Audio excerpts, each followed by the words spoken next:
Okay, so we were doing this question.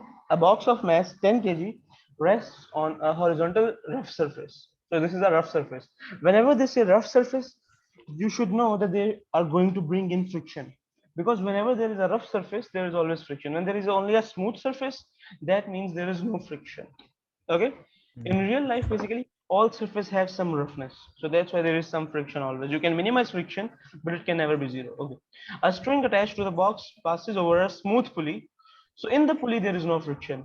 In the pulley there is no Yes. friction over a smooth pulley and supports a 4 kg mass at the other Mhm. end. So there is this 4 kg mass at the other end, and there is this box on the other side of the pulley. When the box is released, a frictional force of 10 Newton acts on it. So Mm. let's first write all the forces. How many forces are there? Because they want us to find the acceleration. To find the acceleration, we should know the forces. So let's see from the reference of this box. So basically, what are the forces? So first there is this tension force, right? This like Right. uh, this string. There is some tension in the string that is pulling the box in this direction, right? Right. When the box gets pulled in that direction, friction force always acts in the opposite direction. So friction will act in this direction basically. This will be, let's call it FF. Let's call it FF. Let's call it FF here. This is the frictional force. This is force T, tension force. This is frictional force. Okay. There is also this normal force that is acting in this direction, but we don't need Mm. that now. Okay. So basically, I will Mm. tell you why. Yeah. So let's find the tension in this spring. So what is the tension in this spring? To find the tension in this spring, there is we will consider both sides of this pulley, right? So let's say on this right side, so let's look at this right side. There is the same tension. So this is a property of a spring, right? So what I'm going to tell you now, you should remember it. Like strings and springs, they have this property that when you pull them, tension is same everywhere. Mm. Yeah. Okay, and tension Okay. is always a pulling force. So it is Mm. always away from there. So basically, there will be a tension force over here too, like this. T. Mm. Yeah. Okay. So what I will do What is, is uh-huh, what is FF? FF, FF is the frictional force. frictional force. Okay. Okay. And what are the other forces on this object on the right side? So on the right side, there is this another force, which is the weight, right? Yeah. There is. So we will calculate the weight. M times gravity. So what we will do is we will make two equations. We will make two equations, one for each object. So let's first consider this one. So for this object, Mm. my first equation will be like this. So I know that this is going in this direction, right? So I will consider this direction to be positive. So weight is in this direction, W. Tension is in the opposite direction. So W minus T Mm. is equal to MA, because acceleration is positive. Acceleration is in this direction. So it is positive. This is basically F is equal In to this MA. right, This is basically F yeah. is equal to MA. Then you have to find acceleration. So F is basically the F, resultant force. F is basically the F, resultant force. So the resultant force yeah. is W minus T. So what is Resultant W? force What is W? W W is basically, we mass can times take it to gravity. be 40. We can take it to be 40 minus Mm. T is equal to M, which is 4, No, and we don't no, know no. A. We can use the exact value which is coming out to be 39.2. We can use it. I'm saying, like, for the sake of like the question, we can round it off, because as you can see in the values are Yeah. quite far apart. Okay, let's use 39.2. Okay, 39.2, 39.2. So this is my weight. This is T. Okay, so everything correct up till now. Yeah. So this is for the first case. Now this is my second case, right? This is my second case over there. So for the second case, let's see. My acceleration is going to be in this direction, right? So I will choose this direction to be positive. So T is in this direction. T is in this direction. Frictional force is in the other direction. Frictional force FF, that is basically in the other direction, and this result is basically equal to MA. M is, let's put it MA, right? So T is T Mm. minus FF is 12. They have given the value of frictional. which is 12. M is 10. So, And 39.2 so the thing minus is, 12, you yeah, have I want you to notice two things. 47. So these are my two equations, right? These are my Right. two equations. So I want you to notice two things. So basically in both of them, there is the same T. Why is that? Because basically it is the same string that we are using for both of these objects. And since it is the same string, so what happens is basically in a same string, tension gets spread like evenly. So there is even tension of spread. So basically tension gets spread evenly throughout the string. Okay. So the same Yeah. tension that is over here, the same tension is over here. That happens always. That's a rule. And also there will be same acceleration because basically they are connected by a string, right? So one cannot move faster than the other. Otherwise the string will break. Yeah. And they cannot like, okay, so if one is faster than the other, the string will break. So basically the only solution is they both move with the same speed and the same acceleration. So that is why this A is also the same in both cases. Okay. So I will write both of my equations here. So I will just write 39.2 minus t, and here I will write minus 12 plus t. The above equation is equal to 4a. This is equal to 4a, Simultaneous and equation. this is basically equal to 10a. So these are 10. simultaneous equations exactly. So what I will do is I can add both of these equations. So I Yeah. will add the right side of the equation and the left side of the equation. So when I will add minus t to Yeah. t, these both will cancel out basically. And I will get 39.12 Yeah. minus 39.2 minus 12. The answer to that will be 27. let me see. Yeah, 27.2 27.2. So 27.2 is equal to equal to 14, 14a. which would give you Yep. So you can 1.9 divide it now. meter per second. Divide by 14. So this will give me 1.9 exactly. So this will be my answer. Clear? 1.9 meter per second. So my answer is B. Okay. Okay. Now the second one. A lift consists of passengers supported by a cable, which let me close this over there. Okay, which runs over a light frictionless pulley to a balancing weight. The balancing weight falls as the passenger car rises. So basically, there is this lift, and what happens is basically you have this weight on the other side, right? So basically, when this lift goes up, this passenger car goes up. What happens is basically this balancing weight goes down because that's how basically pulleys work. So if one side goes up, the other side goes down.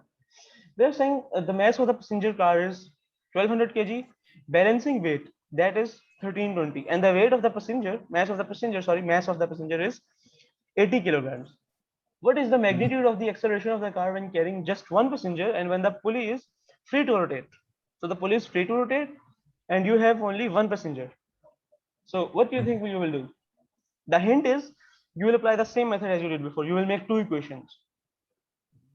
Can you try? So what will be the force over here? What will be the force over here? That will be T as always. T. And the same T will also be applied over here. T, right? So basically, as you can see, this balancing weight, this is heavier, right? So total weight on the right side of the passenger car plus this passenger is 1280, 1200 plus 80. This is 1280 kilograms. But on the left side, the balancing weight is 1320 kilograms. So I know that the rotation is going to be in this side. This is going to be the motion. Okay, so this balancing weight will go down. This passenger car, this will go up. This is what is going to happen. Okay. Why are you specifically taking T as force? What do you mean? I'm Like, taking other forces too. I am taking other forces too. uh, I'm going to write them no, now. what is T? T is the tension force in the string. Then TF, okay. Okay. So basically, on this side, you have this weight of this balancing weight. So let's call this WP, right? And on the right side, you have the weight of passenger plus this. So let's call this WP. So let's make the equations now. The acceleration is going to be in this direction. On this side, acceleration is going to be in this direction, and on the right side, the acceleration is going to be in this direction. Okay. So first, let's make equation for the left side. So for the left side, I will get t. Sorry, I will take w to be positive. So wb is positive. What is wb? wb is basically 1320 times 9.8 Hmm. and minus t. Let's put it this way. And this is equal to basically the mass times acceleration. So which is 1320 a. Okay.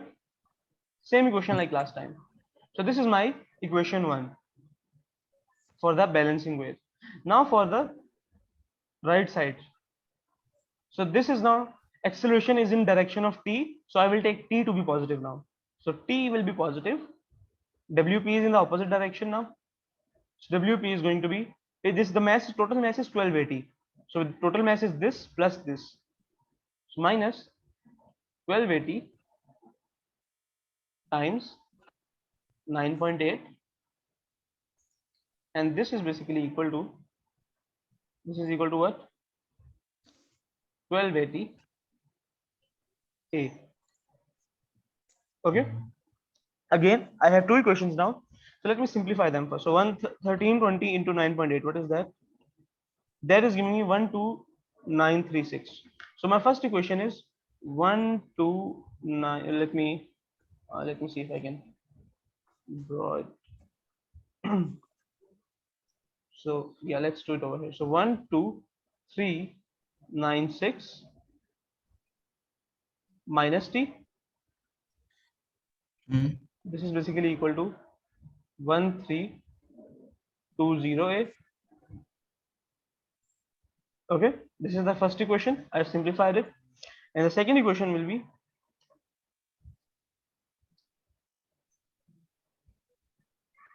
minus 12544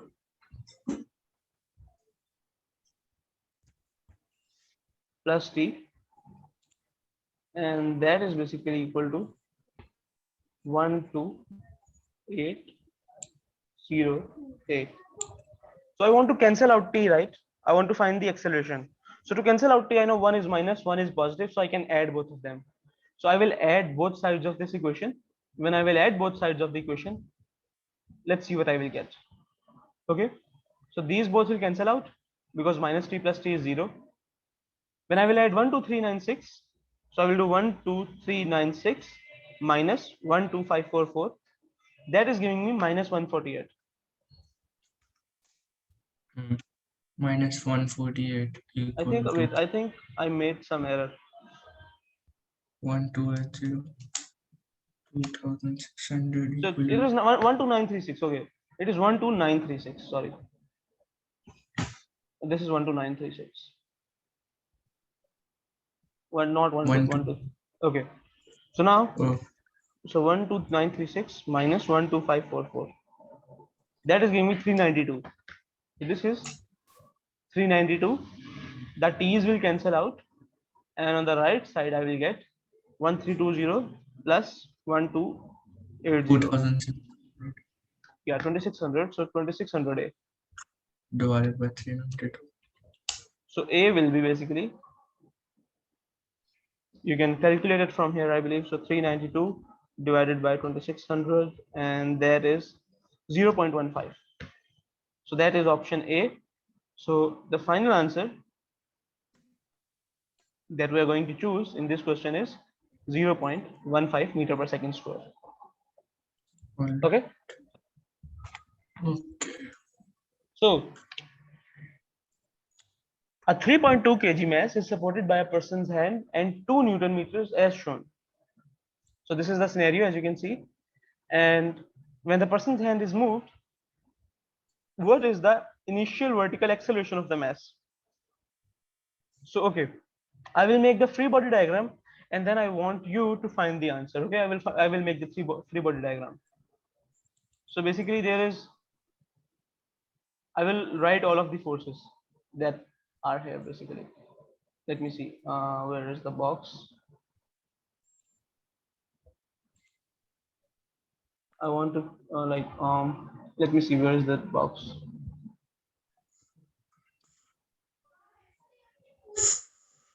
Yeah, here it is.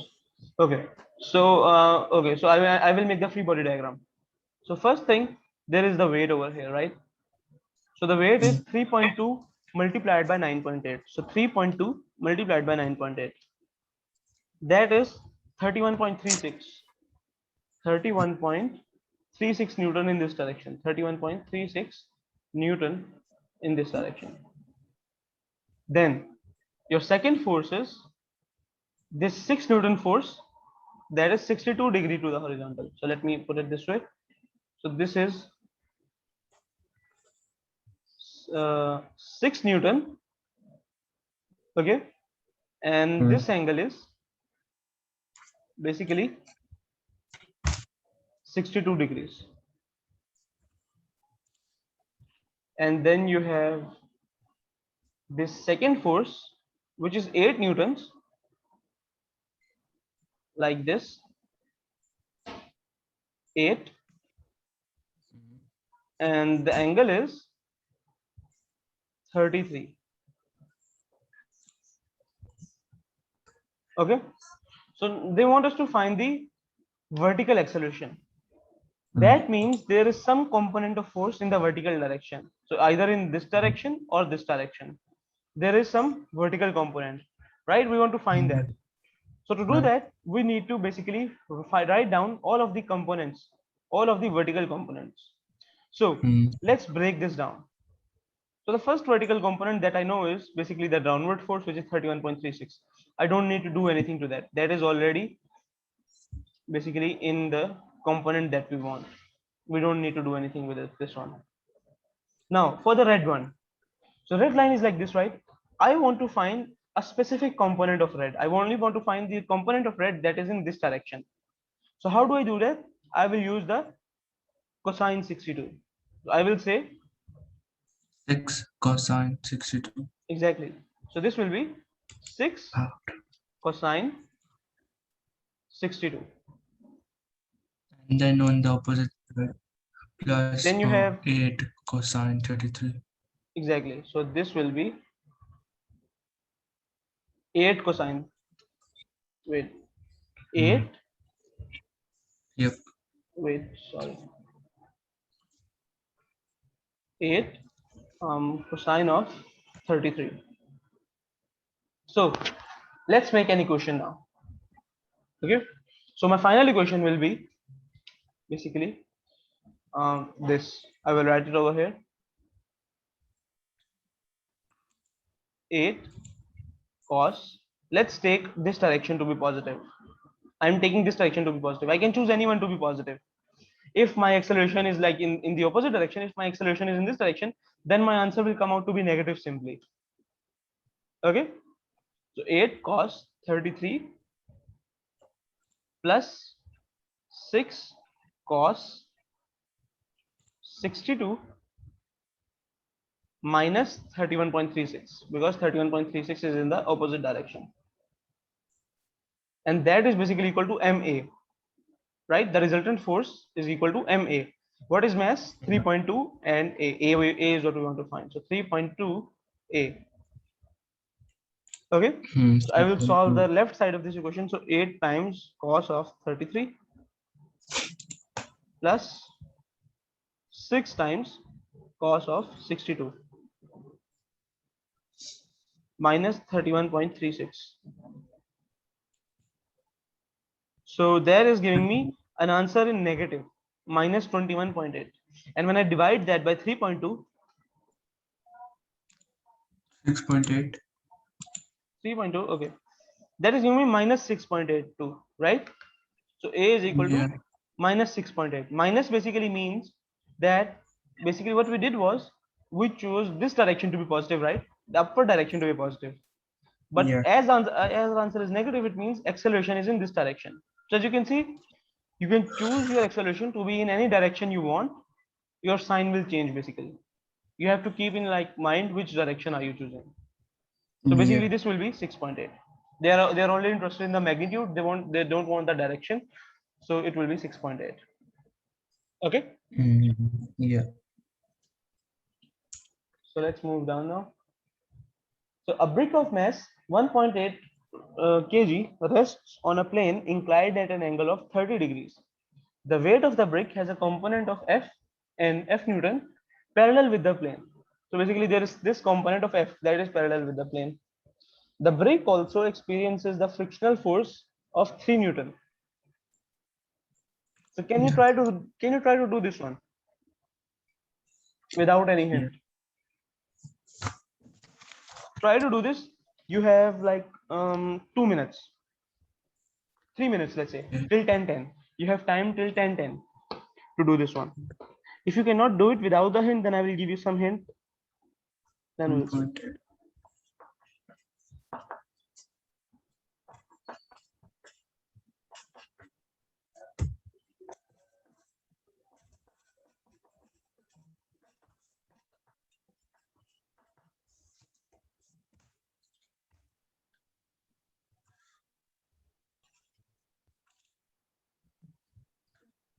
What's the weight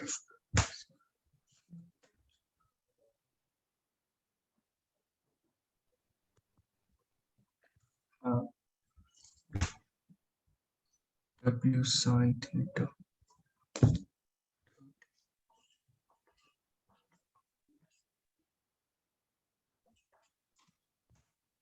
So it would have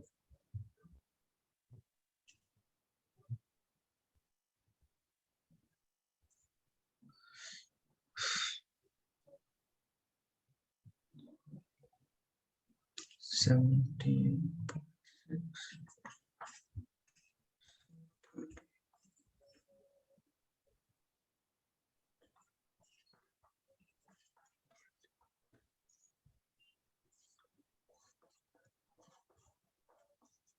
And you need to take minus 34.8 meters.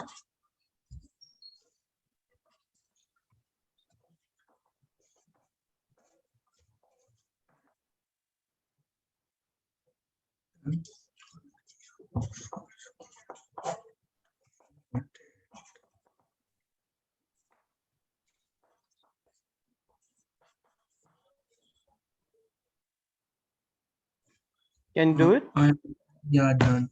I'm getting 3.2 meters per second square. So how did you Of do it? second. Walk me through the process. So I did it with the other way. So weight is m times gravity. The Mm-hmm. mass is 1.8 kg and the gravity is 9.8. I got 17.6 newtons. So for the resultant force, you can draw the triangle if you want. You get W sine times sun sine Mm-hmm. times 30, as the angle is 30 degrees, Yeah, equal to exactly. the 17.6 times sine 30. And as you the force is 8.8 minus 3 newtons, so you get 5.8 newtons. Yeah, exactly. Okay, I get. Yeah, you're correct. Yeah, You understand the force method. of Okay, mass. perfect, perfect. Yeah, perfect. Full marks. Okay, okay. So this is the next one. Yeah. So two blocks X and Y of masses m and 4m respectively are accelerated along a smooth horizontal surface by a force F applied to a block X as shown. What is the magnitude of the force? So this is a smooth surface. So as you can see, notice the words smooth horizontal surface, smooth horizontal, no friction. Mm. So what is the magnitude of the force exerted on block Y by block X during this acceleration? So basically think about it. So basically what happens is there is this X, right? Some of the force is applied on X, X moves, and it transfers the remaining force on Y. They're asking what is the force that is applied on Y alone? This total force F that is applied on both X and Y. What is the force that is applied on Y alone? What do you think? And just a y. No idea. The hint is, okay, I will give you a hint. I will give you a hint for this one. The hint is, since the two blocks are together, wait, since the two blocks are together, hint is same acceleration. They both have same acceleration because they are together. They cannot be separated basically. So, what do you think? Can you do it or should I do it?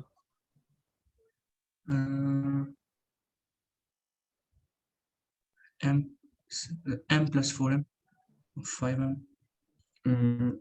Accelerate f is equal to m, and then a is equal to f over 5m. I can't do it. Okay, let me do it. So they have the same acceleration, right? So this x has the same acceleration, this y has the same acceleration, and that means basically x and y combinedly, this whole system, this has the same acceleration. If I consider this as one whole block, it will have one acceleration that we can call a. So let's call it a. So we will find a first. A is basically equal to F over m, F over total mass. So this is F over here. F is the force applied, which is F, as you can see, and m. M is here basically 5m because that is the total mass, right? So this is my acceleration, 5m. Clear up till this point? This is the acceleration that is common for everyone. That is common for x, that is common for y, that is common for x and y. Simply. Okay. Now we were dealing with y only. They want us to find what is the force on y only. I want to find the force on y. The force on y, that is equal to basically ma, right? And now what is m? M is basically the mass of y, which is 4m.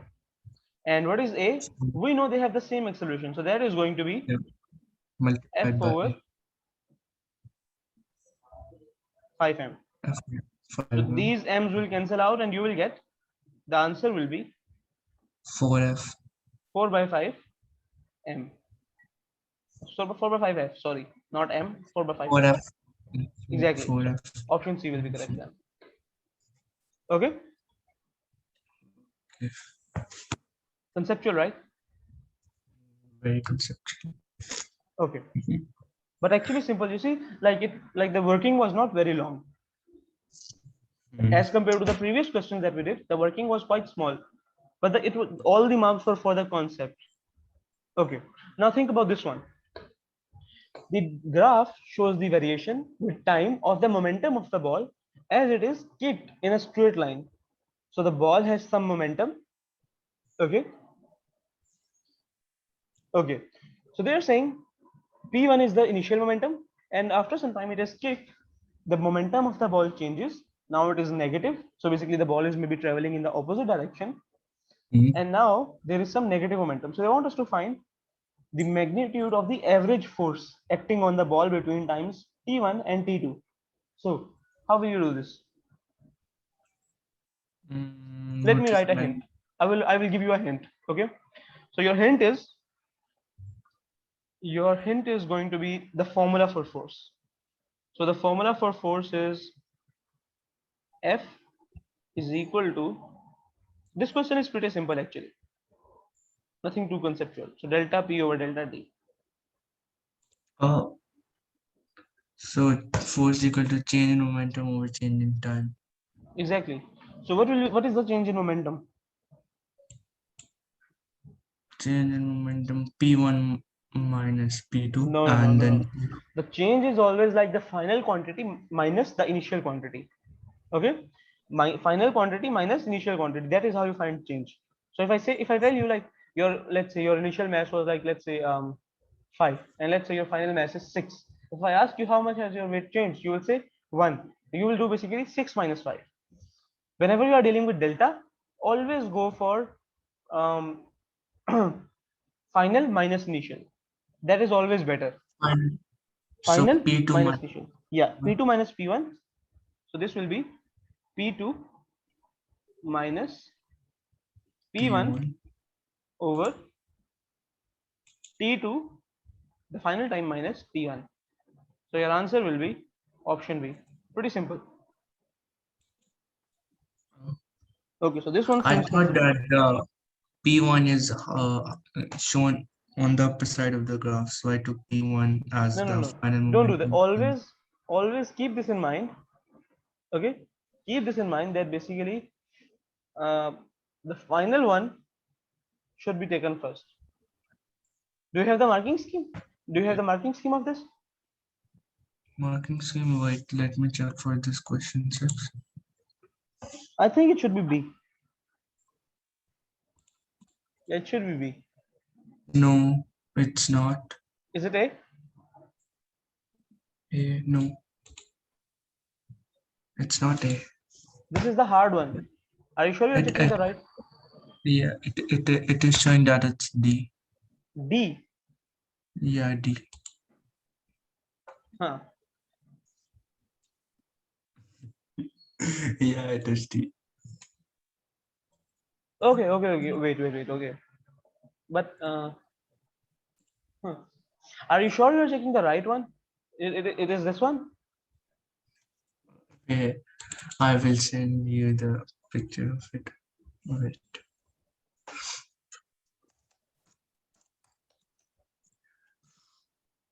D. Yeah, check the Okay, DMs yeah. on your Okay. WhatsApp.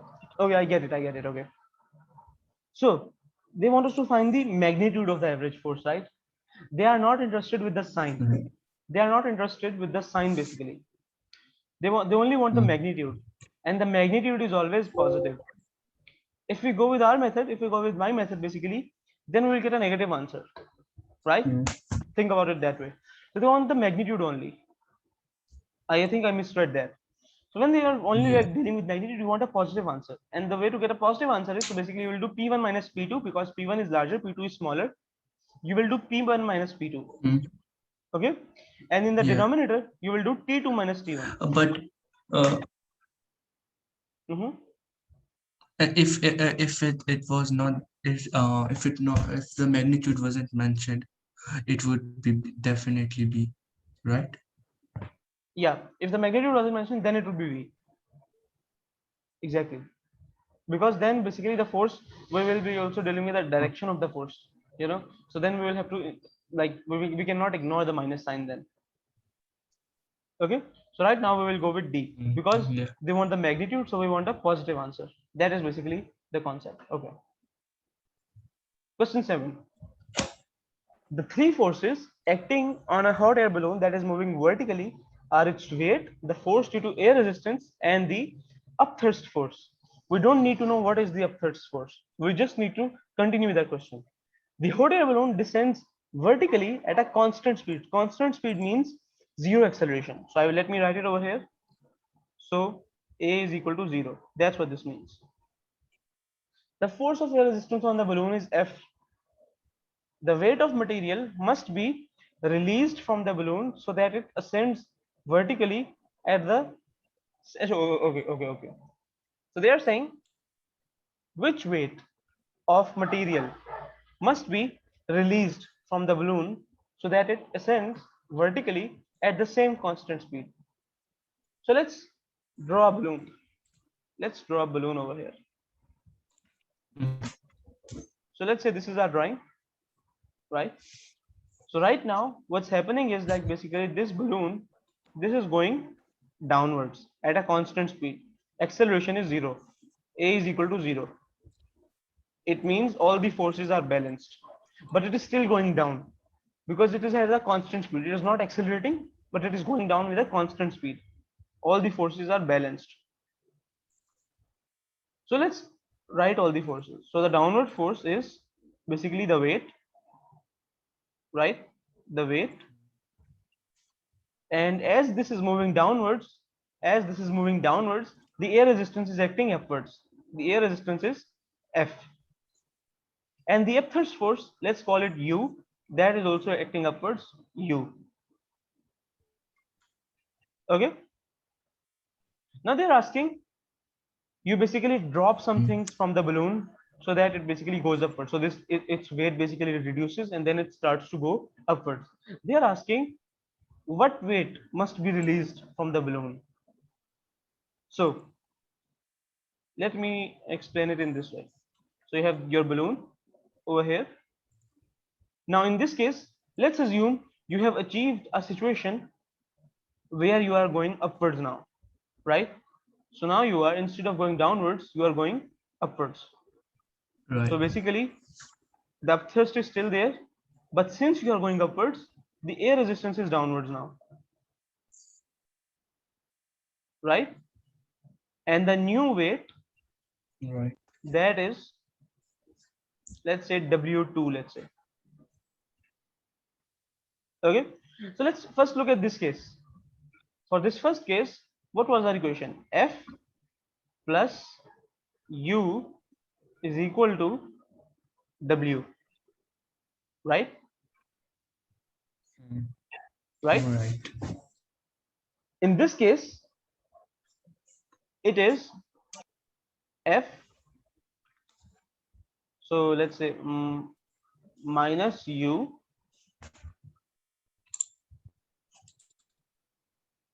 is equal to, basically, sorry, wait, let me just start it like this. So since the forces are balanced, so F plus W2, that is basically equal to U, right? So W2 is basically equal to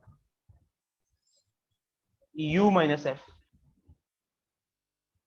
Mm. right? So if I want to find Yeah. the difference between both of these weights, so I will do W minus W2. That's the difference between the weights, right? That will basically give Yeah. me F plus U minus U minus F. F plus U plus So that will give me 2F basically. That will tell me the difference between both masses is 2F. So that means I have to drop material with weight equal to 2F. In that case, I will be able to go from this scenario to this scenario on the right. Okay, I have calculated the difference between W and W2. That will tell me like I need to lose 2F. Mm. Okay, clear? Clear. Okay, perfect. So let's look at the next one now, which is a ship of mass 6.7 into 10 raised to power 7 kg is approaching a harbor with speed 10.9 meter per second. By using reverse thrust, we don't need to know what is reverse thrust.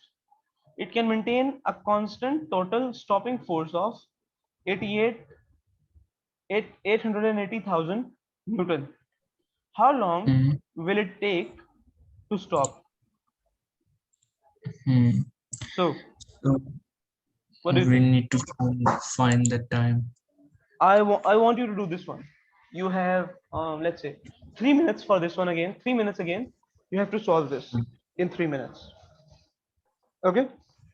So I will solve this on my end, and you will solve this on your end.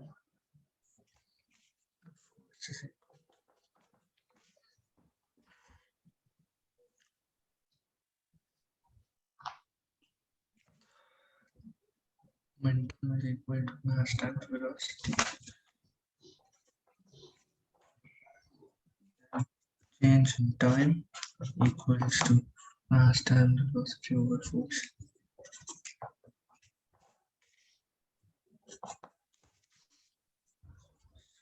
Change in time, what is mass is 6.7.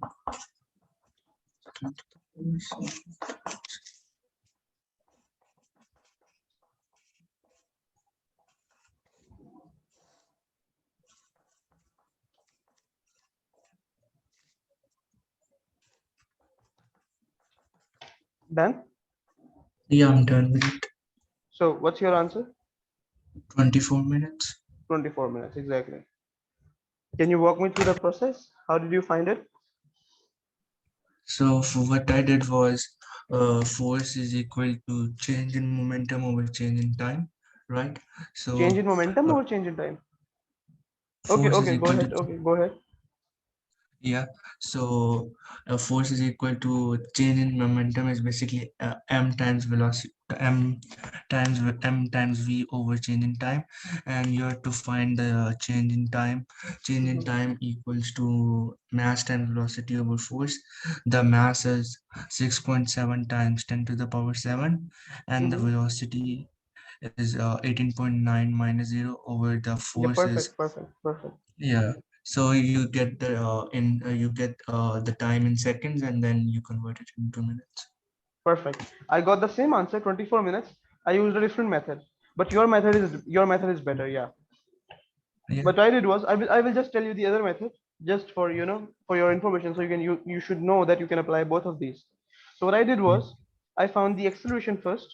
The acceleration came out to be F over m, right? F over m, mm. and that gives me basically 880,000 divided by 6.7 Mm. multiplied by 10 to the power of minus 7. So that gave me acceleration of 0.01313. 0.01313. This is So my you acceleration. And then what I did was I used v is equal to u plus 80.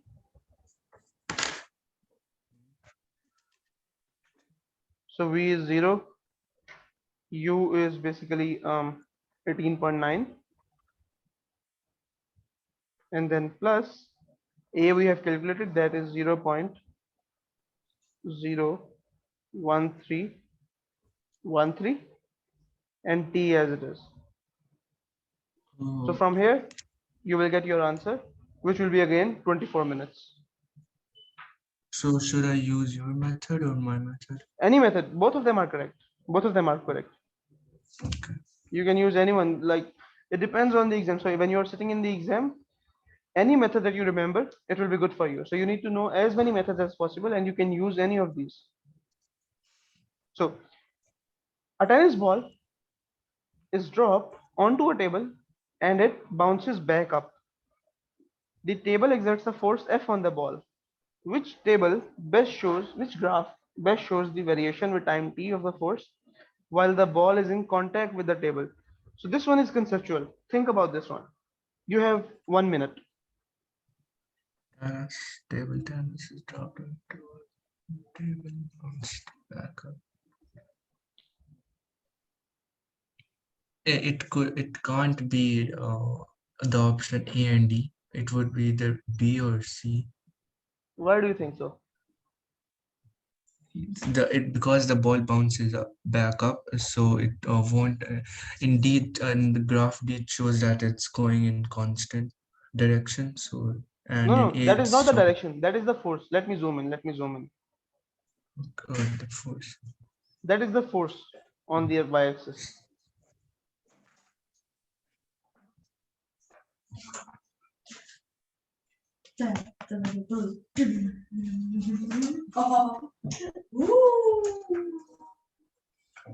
Is that your brother in the background? Yeah, younger brother. Okay. So what do you think? Mm,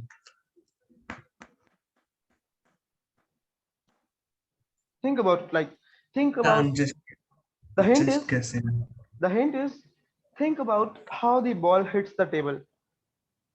When the ball hits the table, how do they hit? Like, does the ball hit all at once, or does it slowly contact with the ball table and then like it basically establishes full contact and then bounces away?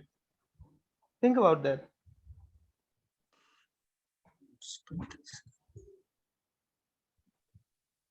Okay, I will tell you this one. The answer would be C. I think so. The answer would be C.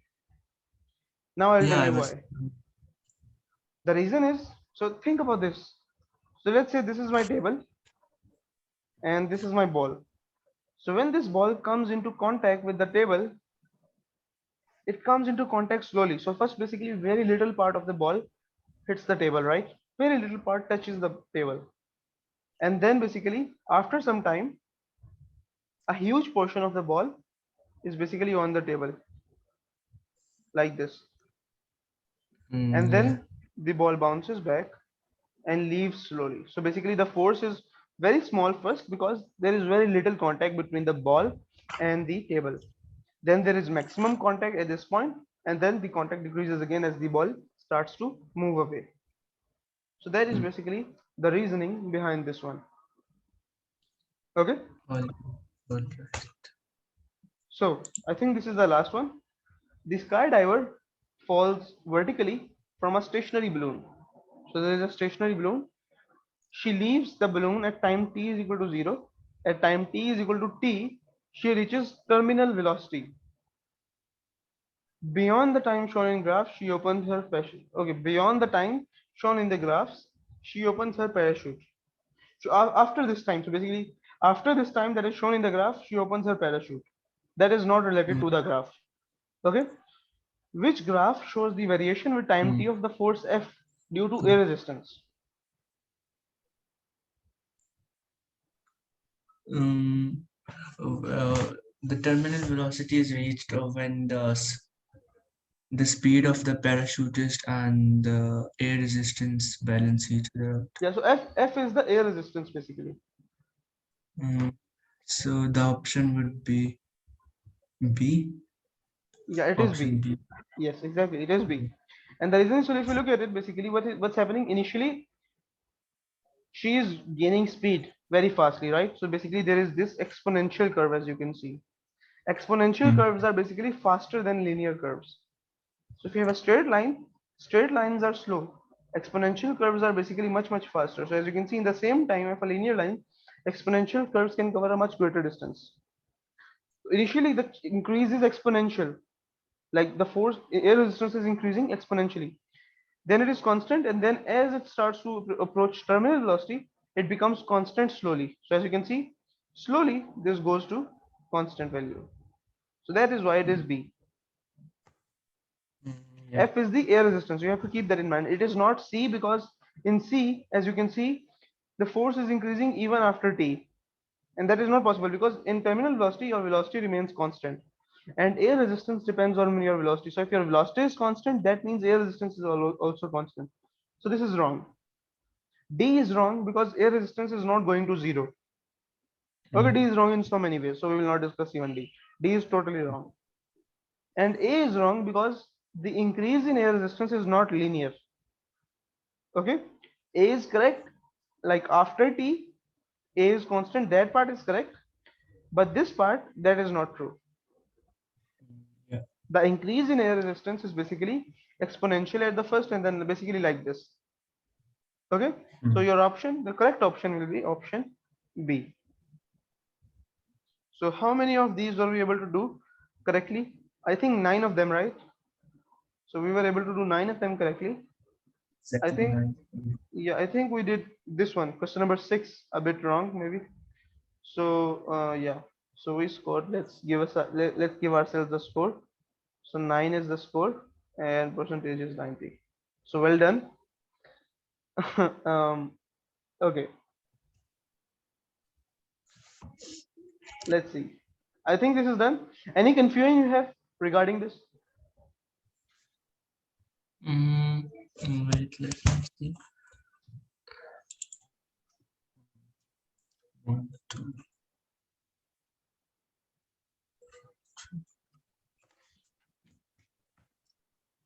three.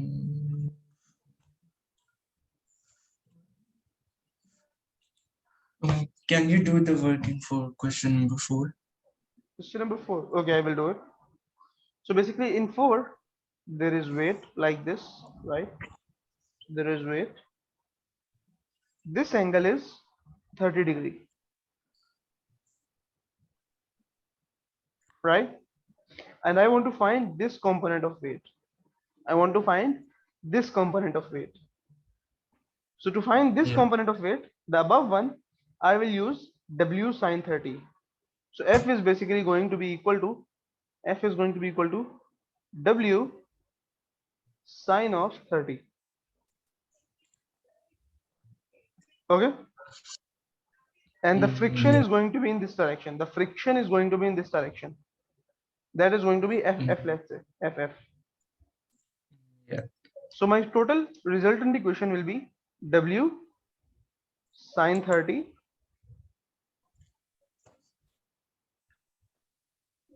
minus FF, which is the frictional force. So let's put 3 over there. So frictional force is 3. And that is equal to MA. What is mass? 1.8 times A. Mm. So I know the weight. Weight is basically 1.8 times 9.8. So I can basically find A from this equation over here.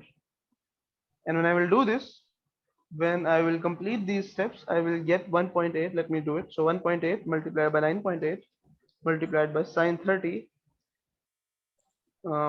minus 3 divided by 1.8. That is 3.23. So yeah, you were correct. So this is 3.2. So see, as we did, the answer is the same. Okay. Yeah. So let me stop the recording now. Just like I will stop.